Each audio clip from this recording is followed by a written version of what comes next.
Assalamualaikum warahmatullahi wabarakatuh. Hari ini saya cuba membincangkan satu tajuk yang mengkhusus kepada nasib graduan dalam musim wabak COVID-19 ini.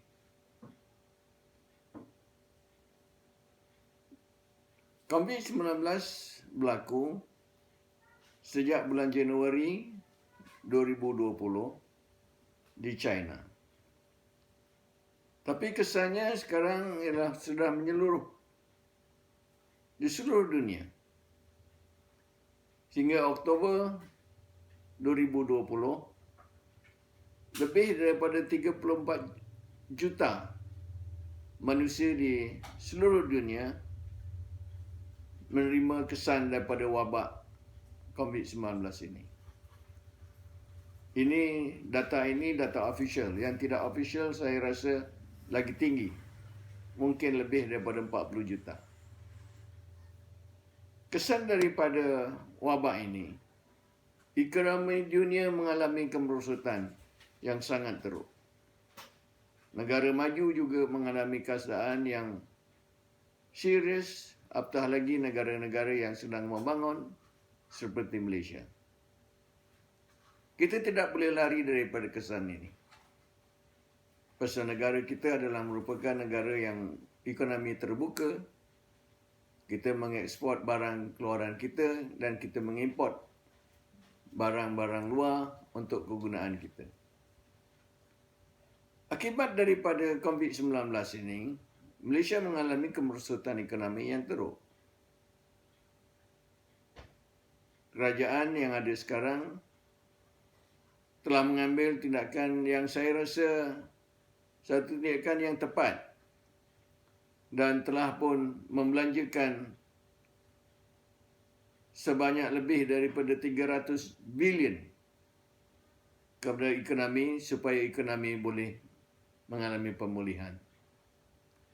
Alhamdulillah pada peringkat yang awal dulu, wabak ini dapat diturunkan sehingga kosong orang pada setiap hari. Ataupun single digit secara majoriti. Malang bagi Malaysia, masalah politik mengganggu tentang kestabilan dan pemulihan ekonomi negara. Apabila berlakunya pada bulan September yang lepas pilihan raya di negeri Sabah, wabak ini melantun balik. Dan pada 17 Oktober dan 18 Oktober yang lepas, kita nampak jumlah rakyat Malaysia yang dijangkiti COVID-19 meningkat kepada lebih daripada 860 orang. Saya tak tahu dia akan terus naik ataupun akan turun. Mudah-mudahan dia akan turun balik. Kesan daripada wabak COVID-19 ini, ekonomi Malaysia merudum sangat teruk. Kerajaan mengambil langkah lockdown, tidak ada perjalanan rakyatnya di antara negeri-negeri di Malaysia. Banyak kilang-kilang terpaksa ditutup, menghentikan operasinya. Dan semua kegiatan ekonomi terhenti. Sebahagian besar terhenti. Dan banyak badan-badan yang telah cuba memberi bantuan kepada mereka yang kehabisan bekalan makanan di rumah. Itu kesannya. Ekonomi Malaysia merosot dengan teruk dan kemerosotan ekonomi ini daripada kajian saya yang lepas dia akan mengambil masa 3 tahun.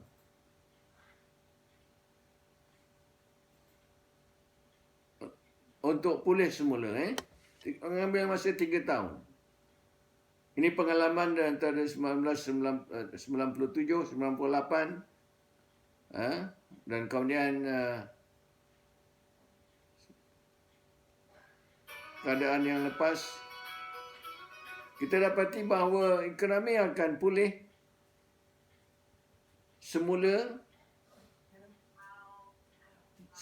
selepas 3 tahun mengalami kemerosotan ataupun kemelesetan. Akibat daripada kemelesetan ini, apa yang berlaku? Banyak kilang tertutup, banyak aktiviti perniagaan dan ekonomi yang akan terhenti, dan ramai akan menganggur dan diberhentikan kerja. Banyak peniaga-peniaga kecil akan juga tutup, gulung tikar. Dan kemudian ada setengah-setengah badan kerajaan bukan membantu, malah mengeruhkan keadaan. Kenapa saya kata demikian? Pada masa lockdown ini, banyak gerai-gerai kecil di tepi jalan, di kawasan perumahan, telah pun dirubuhkan, diangkat, ditutup oleh majlis pembenaran masing-masing. Pengusaha IKS ataupun gerai-gerai ini dahlah tidak ada perniagaan selama 3 bulan. Walaupun kerajaan memberi bantuan, tapi bantuan itu tidak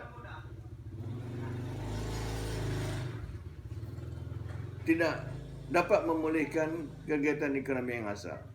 Ditambah gerai-gerainya telah pun ditutup, diangkat, dan keadaannya akan lebih mengecewakan. Kadang kita lihat, apakah kesannya kepada graduan? Kerana nasib graduan ini sangat dekat di hati saya. Saya melihat bahawa semenjak tahun 2000, awal tahun 2000, kita dapati bahawa ramai graduan-graduan universiti yang keluar tidak dapat pekerjaan. Terutama sekali ialah golongan Melayu, golongan Bumiputera.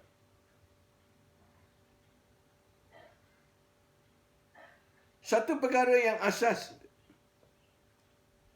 ataupun anggapan yang asas bagi ibu bapa Melayu ialah apabila anaknya tamat pengajian ataupun mereka tamat pengajian di peringkat ijazah,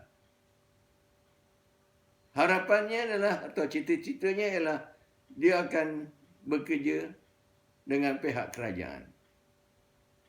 Tahun 2000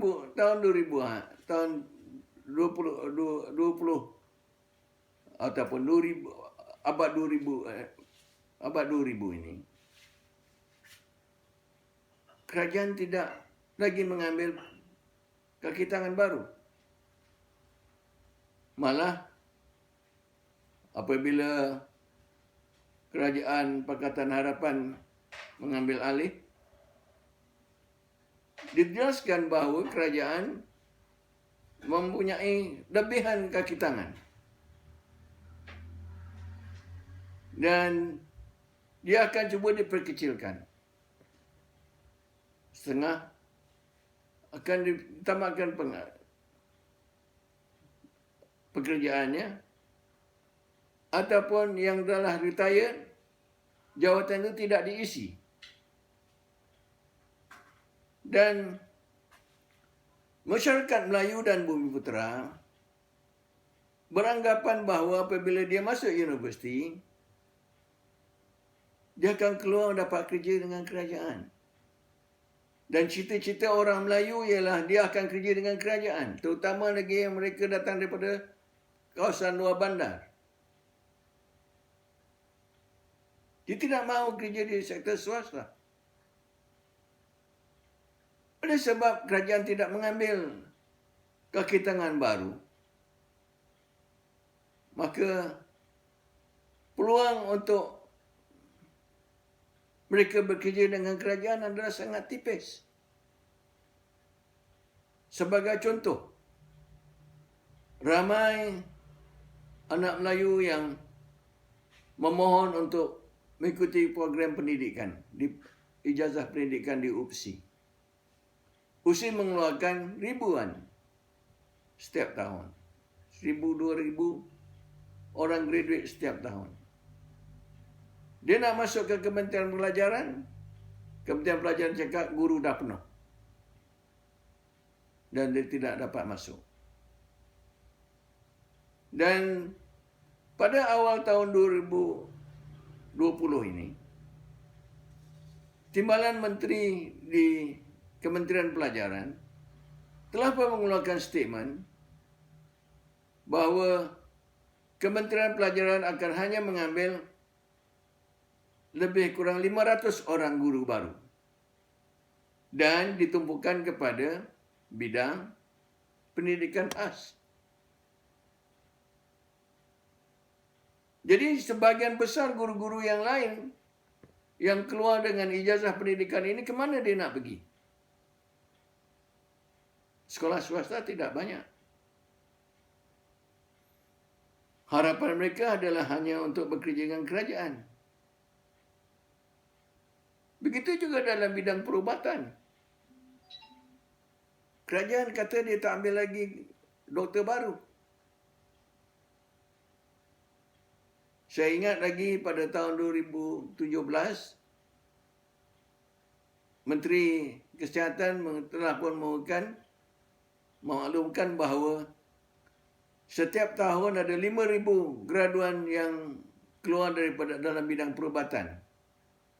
Tapi hospital kerajaan hanya boleh menampung 1,500, maksimum 2,000 doktor pelatih. Lagi separuh daripada mereka yang dah pulang daripada pengajian di bidang perubatan tidak dapat buat houseman atau doktor pelatih. Kalau mereka tidak masuk dalam skim doktor pelatih ini atau houseman ini, mereka tidak boleh praktis sebagai doktor. Jadi investment yang digunakan untuk melatih seorang graduan dalam bidang perubatan ini bukan murah. Di antara 300,000 sampai 1 juta, bergantung kepada universiti dia belajar. Kalau di Ireland itu 1 juta modalnya. Dengan modal yang begitu besar, ada setengah ibu bapa terpaksa bergadai untuk membiayai pengajian anaknya. Pinjam dengan PT-PT yang dapat sebahagian saja. Itu pun dah puluh ribu, ratus ribu. Bagaimana bayaran balik? Masalah yang kedua bagi budak-budak graduan Bumi Putera dan Melayu ini, oleh sebab fokus dia kepada kerja dengan kerajaan, maka dengan sendirinya dia takut untuk masuk ke sektor swasta. Tambahan pula sebahagian besar pelajar Melayu mengikuti program dalam bidang social science. Contoh pengajian Melayu, sejarah, geografi, sains politik.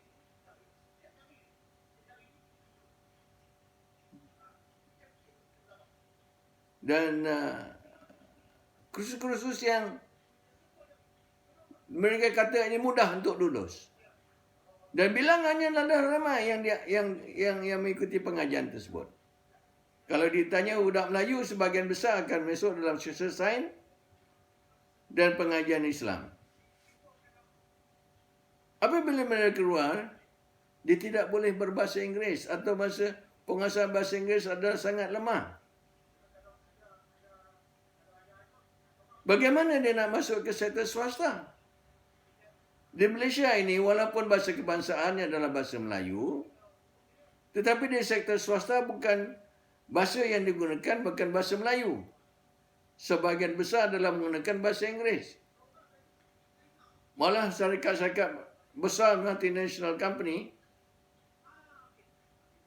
dia akan menggunakan bahasa Inggeris pasal dia punya bisnes seluruh dunia. Jadi ke manakah budak kita ini perginya?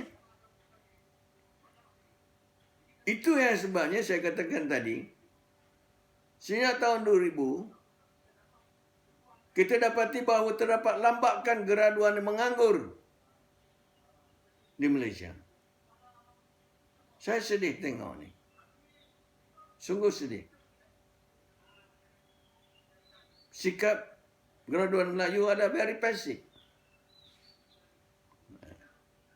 Dia takut belajar bahasa Inggeris. Di universiti pun tidak menggunakan bahasa Inggeris.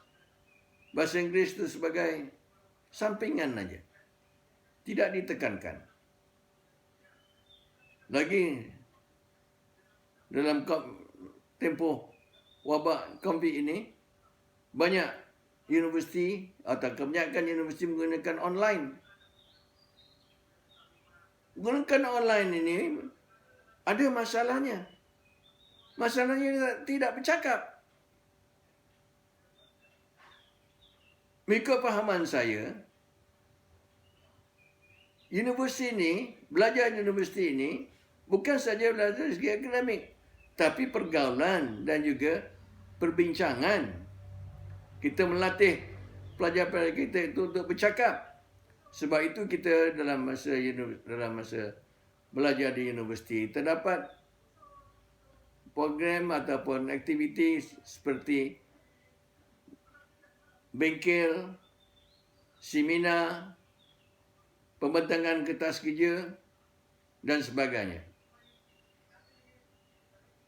Kegiatan tersebut atau kegiatan pengajaran tersebut, di samping akademik, kita nakkan kita adalah cuba untuk melatih pelajar kita untuk berani bercakap kepada orang ramai. Kalau dia belajar seorang-seorang di rumah, dia nak cakap dengan siapa? Berarti objektif melatih graduan untuk bercakap itu sudah gagal. Apa yang berlaku? Bagaimana keadaan kualiti graduan kita pada masa akan datang?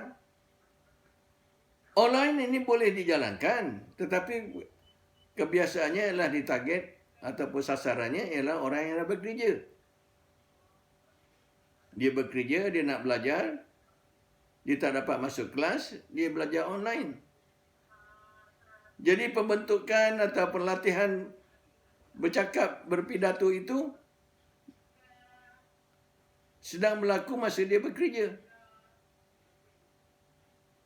Tapi budak universiti atau di institut pengajian tinggi, latihan bercakap itu dibuat di dalam masa tutorial, dalam pembentangan kertas kerja, dalam seminar, dalam bengkel. Jadi kalau kita gunakan online, ini tidak berlaku.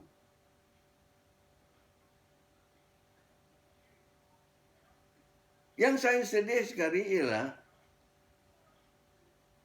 graduan-graduan ini masuk universiti dengan buat pinjaman PTPTN. Kerajaan tidak mampu untuk bagi scholarship. PTPTN itu hutang. Hutang mesti dibayar. Dan kos pengajian ada semakin lama semakin tinggi. Setiap pelajar mempunyai, apabila keluar mempunyai hutang puluhan ribu. Puluhan ribu. Dan terpaksa membayar sebulan 200-300 ringgit. Itu bagi kursus yang biasa. Saya tidak tahu berapa banyak bayaran yang harus dibayar kembali pada PTPTN kalau dia meminjam untuk program perubatan. Mungkin sampai 1,000. Kalau dia tak kerja, macam mana dia nak bayar? Cukup 6 bulan selepas pelajar ini tamat pengajian, PTPTN akan hantar surat supaya dia mula membuat bayaran. Tapi kalau dia tak dapat kerja, macam mana dia nak bayar? Apabila tak bayar, PTPTN akan sinarkan hitam namanya di bank negara. Akibatnya, nama-nama mereka akan disinarkan hitam dan tidak boleh buat apa-apa pinjaman. Nak beli rumah pun tak boleh. Nak beli kereta pun tak boleh. Segala pinjaman tidak boleh. Nak pergi luar negeri pun tak boleh. Nak beli umrah pun tidak boleh. Apa jadi dengan anak kita? Apa jadi dengan graduate kita? Dan dalam masa COVID ini, saya yakin graduan 2019, tahun 2018 sebenarnya. Sejak 2018, 19, 20, 21, 22, peluang kerja sangat tipis. Terutama sekali pada kumpulan Bumi Putera dan budak Melayu. Dia tidak boleh berbahasa Inggeris, tidak berani keluar untuk kapital swasta. Program yang diikuti pun tidak sesuai untuk kerja di swasta. Pengambilnya, dia menganggur. Cuba bayangkan, kalau saudara-saudari ada anak, hantar anak belajar universiti, pinjam duit PTPTN, selepas tamat pengajian balik duduk di rumah, tidak ada kerja. Dan PTPTN membuat tuntutan bayaran. Apa yang berlaku? Saya yakin anak ini akan depres. Mengalami tekanan. Hutang banyak, kerja tak ada, nak makan pun terpaksa bergantung pada ibu bapa semula.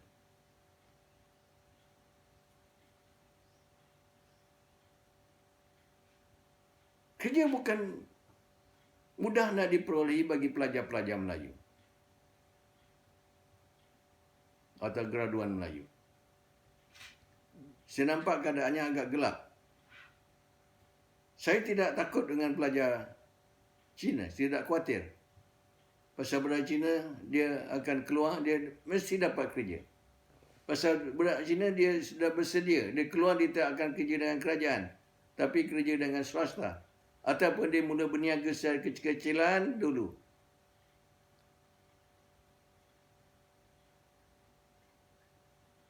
Jadi, budak Melayu tidak berani buat. Dia tidak berani pergi ke sektor swasta. Kerana sektor swasta menggunakan bahasa Inggeris. Malah sebahagian daripada sektor swasta menggunakan bahasa Mandarin. Pengalaman saya melatih pelajar-pelajar ini, bagi mereka yang mempunyai kemahiran dalam bahasa Mandarin, ini ramai budak Melayu yang mempunyai Mandarin sebenarnya. Mungkin masa sekolah rendah dulu dia belajar di sekolah Cina. Kalau dia keluar, dia mudah dapat kerja.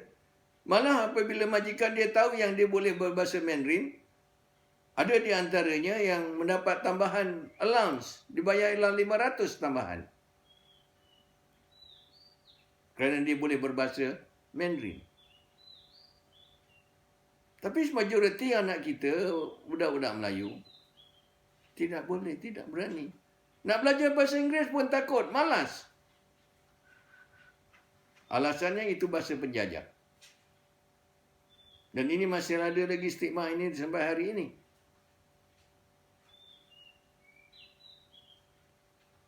Jadi ke mana anak kita? Apa jadi anak-anak muda kita? Anak-anak muda kita yang masuk universiti itu adalah golongan yang mempunyai otak yang bagus. Dan itulah yang bakal memimpin negara pada masa akan datang.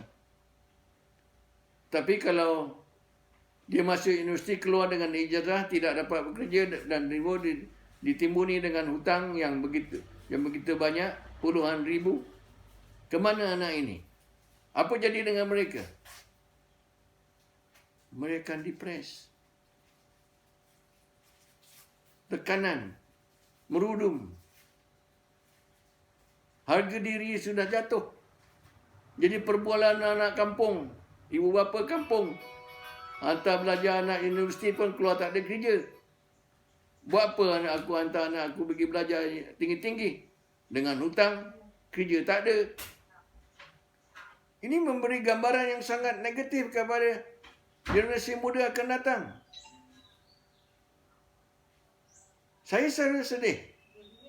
Saya melihat bahawa nasib budak-budak Melayu yang ada sekarang di sekolah, saya sangat khawatir. Dan budak-budak Melayu di sekolah sebahagian besar akan menumpukan dalam bidang sastra, bukan bidang sains. Dan bidang sains pun dalam kejuruteraan ke perubatan, saya tak nak terfikir mereka yang keluar dengan degree dalam bidang perubatan tidak boleh dapat kerja. Kerana tak ada tempat.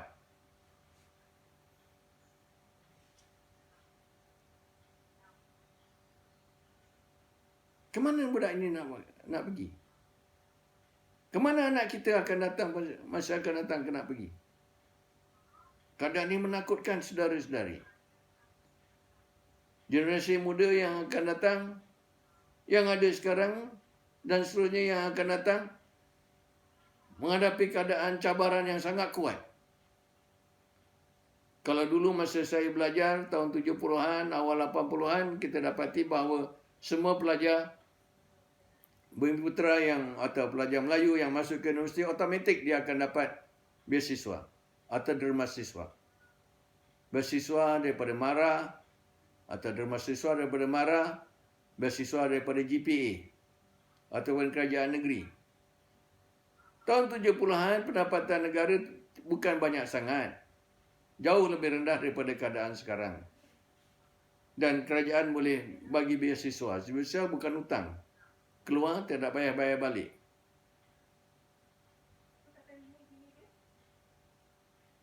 Tapi sekarang kerajaan kata dia tak mampu untuk bagi beasiswa. Kalau mampu pun bilangannya terlalu sedikit. Terlalu sedikit. Budak yang betul-betul cerdik dan dalam bidang sains saja yang akan dapat beasiswa. Dan sastra tidak dapat. Bidang sains sosial tidak dapat. Sedangkan tumpuan anak Melayu, kalau dia datang daripada luar bandar, sebahagian besar adalah dalam bidang sains sosial. Termasuklah juga budak Melayu yang ada di bandar.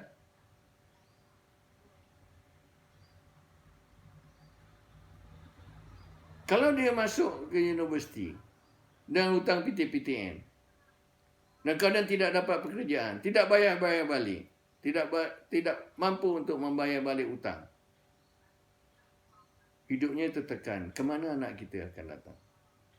Apa jadi dengan mereka? Jadi, dalam kata lain, anak-anak kita yang cerdik, yang dapat masuk belajar di universiti, keluar akan jadi sampah masyarakat. Pasal tidak bekerja. Dan ditambah dengan hutang. Macam mana dia nak jadi pemimpin sedangkan dia menganggur? Ataupun dapat kerja dengan gaji yang rendah, yang tidak setimpal dengan kelayakannya. Saya tahu ramai daripada pelajar saya yang keluar daripada universiti oleh sebab dia tidak mahu mengambil cabaran di bekerja di bandar besar. Dia bekerja di kawasan kampung dia ataupun bandar dia, bandar-bandar kecil, peluang kerja yang sangat terhad, disanggup menerima gaji minima. Saya pernah berjumpa dengan seorang pengurus sebuah kilang di Keluang. Dia bawa anak dia jumpa saya untuk temuduga beasiswa saya. Dia cakap dalam kilang dia tu ramai pekerja dia terdiri daripada graduate university. Dia datang, dia tak tunjuk dia ada degree. Tapi dia tunjuk SPM dia.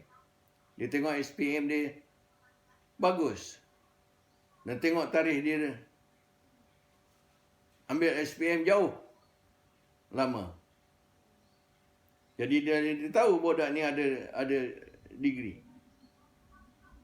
Tapi oleh sebab dia terdapat bekerja selama 3-4 tahun, pegawainya dia terus bekerjalah dengan sektor kilang menjadi MO, machine operator. Dengan gaji yang minima. Seperti budak SPM yang lain. Budak SPM lain dia kerja dengan gaji minima tapi dia tidak ada hutang. Tapi graduate ini dengan gaji yang minima 1,500, 1,200, dia dengan hutang.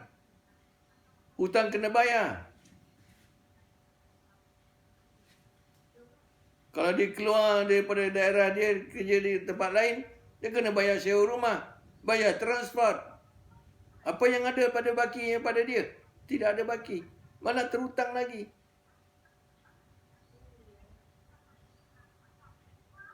Jadi ke mana anak generasi muda Melayu pada masa akan datang? Saya bingung. Saya bingung. Saya memandangkan generasi muda akan datang, saya takut. Sampai bila PT-PTN boleh bagi bantuan pinjaman kepada pelajar-pelajar Melayu? Sedangkan pelajar-pelajar peminjam yang ada sekarang, ramai yang tidak bayar. Jumlah tunggakan bukan saja beratus juta, tetapi berbilion yang tak bayar balik.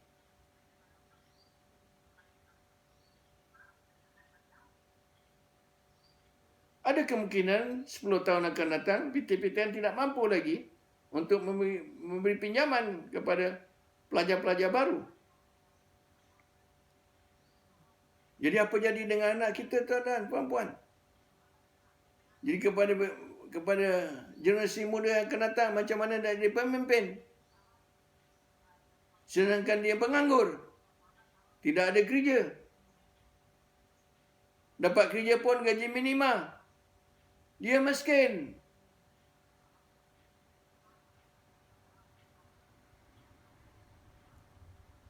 Saya tengok sekarang, tengok cucu-cucu saya takut. Saya ada cucu, ramai cucu saya. Saya takut. Bolehkah mak bapak dia menyediakan wang yang cukup untuk menghantar anak-anak mereka tu ke pusat pengajian tinggi? Budak-budak ni tengok cerdik-cerdik belaka. Dia akan dapat belajar sampai ke PhD. Apa professional courses. Tapi mampukah keluarganya, anak-anak saya membantu atau menyediakan wang yang cukup untuk menghantar anak dia belajar? Saya bingung. Kalau saya bingung, apatah lagi orang-orang kampung. Kalau dipikir baik-baik, mereka lagi bingung.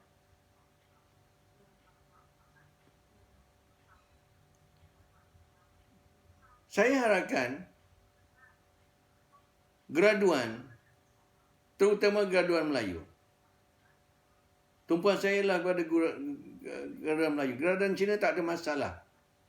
Dia keluar dapat kerja. Anak-anak murid saya yang berketurunan Cina, India, dia keluar mesti dapat kerja. Kalau tak dapat kerja, dia berniaga sendiri.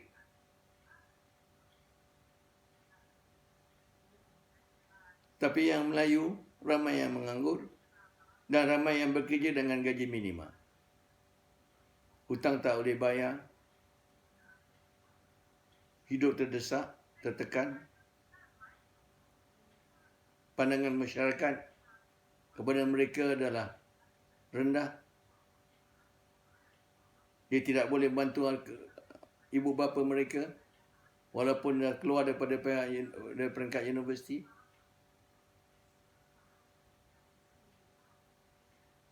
Orang ramai mengatakan bahawa kenapa graduate kita tidak boleh jadi usahawan? Macam mana nak jadi usahawan? Dia belajar akademik, belajar sejarah, belajar bahasa Melayu, sains politik di universiti, kerja sosial. Nak meniaga apa? Bapaknya lori getah, angkat kelapa sawit. Tidak ada environment untuk berniaga. Pelajar Cina lain, dia lahir daripada dalam kedai. Lagi kecil dia bapa dia berniaga. Dia dalam environment berniaga. Orang Melayu dalam keadaan yang bukan dalam dunia perniagaan. Kadang masuk universiti dalam akademik, tidak pernah dilatih untuk berniaga. Kalau nak berniaga, benda baru. Akan ditanya di mana modalnya. 1000 banyak masalah yang dihadapi. Pengambil dia duduk rumah menganggur. Yang perempuan tunggulah pinangan. Ada pinangan, lepaslah, kahwin. Tidak menyelesaikan masalah. Sedih. Dari kumpulan ini, saudara-saudari, saya mintalah, terutama orang graduan Melayu, be aggressive. Take cabaran. Pergi keluar.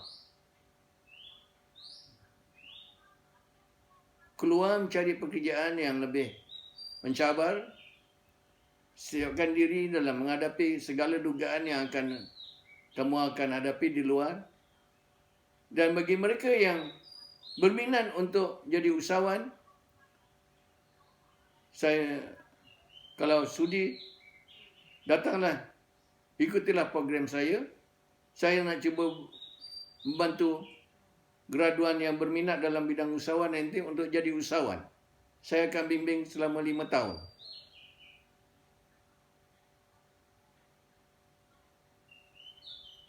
Ini kerja kerana saya nak bantu anak-anak muda kita.